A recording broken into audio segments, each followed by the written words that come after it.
میرے واجب الاحترام قابل صد احترام بزرگوں اور عزیز دوستوں، قرآن مجید فرقان حمید کے دو مقامات اور آقا دو جہاں صلی اللہ علیہ وسلم کی احادیث مبارکہ میں سے ایک حدیث مبارک تلاوت کی ہے۔ اللہ تعالیٰ کی بارگاہ میں دعا گو ہوں کہ اللہ تعالیٰ مجھے حق سچ کہنے کی اور پھر ہم سب کو اس پر عمل کرنے کی توفیق عطا فرمائے۔ الحمدللہ، اللہ کا لاکھ لاکھ شکر ہے کہ اللہ نے ہمیں زندگی کے اندر ایک دفعہ پھر عید الفطر کا دن عطا فرمایا۔ عید الفطر ہمارے لیے تو ایک عید ہے، اور ہم عید اسے ہی سمجھتے ہیں کہ نئے کپڑے پہن لیے جائیں، بھائیوں سے، رشتہ داروں سے، والدین سے، اعزاء و اقرباء سے مل لیا جائے۔ حالانکہ حقیقت میں عید صرف اسی کو نہیں کہتے، بلکہ عید کسے کہا جاتا ہے، عید کے بارے میں میرے آقا نے کیا احکامات ارشاد فرمائے ہیں، کوشش کروں گا مختصر انداز میں آپ کے سامنے وہ بیان ہو۔ تو المختصر، اللہ نے یہ دن ہمیں عطا فرمایا، اور یہ بڑی برکتوں والا دن ہوتا ہے۔ دعا ہے کہ اللہ تعالی رمضان المبارک جو ہم سے چلا گیا، اللہ ہم سب کو یہ رمضان المبارک بار بار ہماری زندگیوں میں ہمیں نصیب فرمائے۔ اور رمضان المبارک اللہ خوش قسمت لوگوں کو عطا فرماتے ہیں۔ رمضان المبارک کے روزے وہ لوگ رکھتے ہیں جن پہ اللہ کی خصوصی عنایت ہوتی ہے، اور جب روزے رکھ کر بندہ عید کے لیے آتا ہے، روزے ختم ہو گئے اب عید پڑھنے کے لیے آتا ہے، تو اللہ اس کے بارے میں کیا حکم فرماتے ہیں، میرے آقا نے یہ بھی ارشاد فرمایا۔ تو قرآن کریم کی آیت جو آپ کے سامنے تلاوت کی، اس میں اللہ فرماتے ہیں قد افلح من تزکا۔ پکی بات ہے کہ کامیاب وہ شخص ہے جس نے اپنے آپ کو پاک کر لیا۔ کامیاب وہ شخص ہے جس نے اپنے آپ کو، بولیے، جس نے اپنے آپ کو پاک کر لیا۔ وَذَكَرَ اسْمَ رَبِّهِ فَصَلَّى، اور جس نے اپنے رب کے نام کو بلند کیا اور نماز پڑھی، فرمایا یہ لوگ کامیاب و کامران ہے۔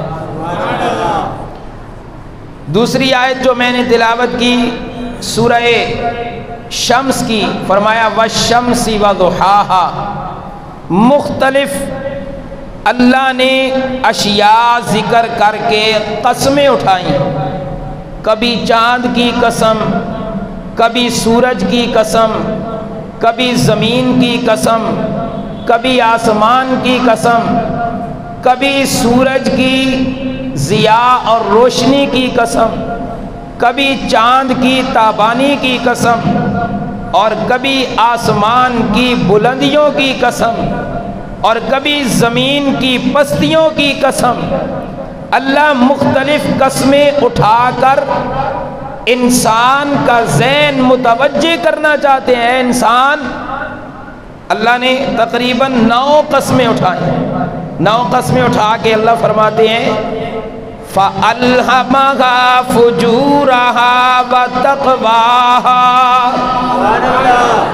اللہ فرماتے ہیں کائنات کے اندر رہنے والے انسان، تو نے تو صرف یہی سمجھا کہ رمضان گزرنے کے بعد عید آ گئی، عید ایک خوشی کا دن ہے۔ اللہ فرماتے ہیں واقعتاً عید کو خوشی کا دن کہا گیا، لیکن آسمان کو میں نے بلندیاں عطا کی، زمین کو میں نے پستیاں عطا کی، سورج کو میں نے ضیاء اور روشنی عطا کی، چاند کو میں نے تابانی عطا کی۔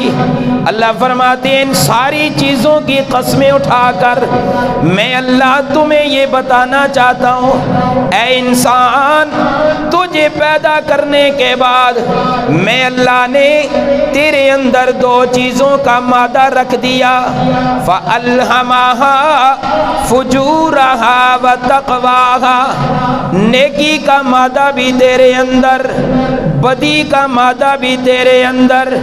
رب کریم پیدا تو آپ نے فرشتوں کو بھی کیا ہے، اللہ ان کے متعلق یہ ارشاد نہیں فرمایا، اللہ آپ نے جنات کو بھی پیدا کیا ہے، ان کے متعلق یہ الفاظ استعمال نہیں فرمائے۔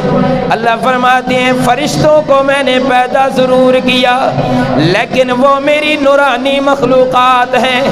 فرشتوں کو میں نے تخلیق ضرور کیا، لیکن ان کے اندر میں نے مادہ معصیت نہیں رکھا، صرف اور صرف مادہ تقوی رکھا ہے، نیکی کا جذبہ ان کے اندر ہے، جنہیں میں نے حکم دیا رکوع کے اندر چلے جاؤ۔ جب سے کائنات بنی اس وقت سے لے کر قیامت کی صبح تک وہ فرشتے رکوع کے اندر ہی رہیں گے، جنہیں رب نے حکم دیا سجدہ کرو، ہمیشہ کے لیے سجدہ ہی کرتے رہیں گے۔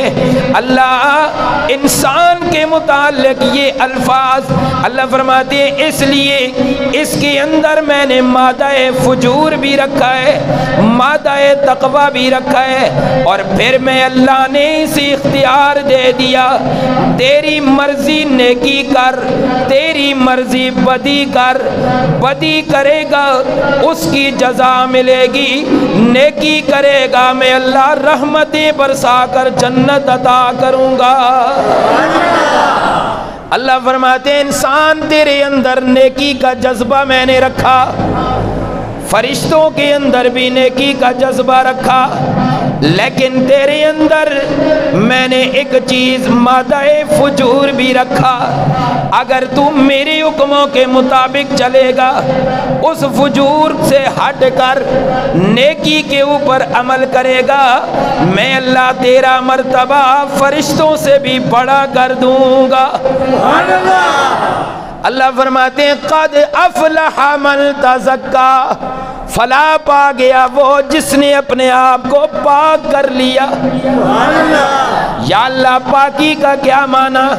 اللہ فرماتے ہیں پاکی یہاں پہ باطنی ہے، تو نے اپنے اندر کو پاک کر لیا، گناہوں سے، کبائر سے، صغائر سے، اور اللہ فرماتے ہیں شرک سے، فجور سے اپنے آپ کو پاک کر کے تو نے نیکی کی طرف اپنے آپ کو لایا، میں اللہ عرشوں سے قرآن بنا کے نازل کرتا ہوں قد افلح من تزکا، جس نے اپنے آپ کو گناہوں سے بچا لیا وہ پاک ہو گیا ہے۔ یا اللہ ایک تو یہ معنی ہے، دوسرا معنی اللہ فرماتے ہیں قد افلح من تزکا، رب کریم تزکا کا معنی اللہ فرماتے ہیں جس نے روزے رکھے، جس نے روزے رکھے اس کا اندر پاک ہو جاتا ہے۔ روزے رکھنے کے بعد جس نے صدقہ فطر ادا کیا، اللہ فرماتے ہیں ادھر صدقہ فطر ادا کرتا ہے، میں اللہ ادھر اس کی کامیابیاں لکھ دیتا ہوں۔ مفسرین نے لکھا ایک معنی من تزکا، معنی یہ ہے کہ جس نے صدقہ فطر ادا کیا۔ صدقہ فطر اسی لیے میرے آقا نے فرمایا جب تم عید کی نماز کے لیے آؤ، عید کی نماز کے لیے آنے سے پہلے پہلے صدقہ فطر ادا کرو، اور جب صدقہ فطر ادا کرو گے ادھر نماز پڑھو گے، نماز کا سلام پھرے گا، میں اللہ اعلان کر دوں گا ان بندوں کو میں نے ایسے معاف کر دیا ہے جیسے یہ آج ہی ماں کے پیٹ سے باہر آئے ہیں۔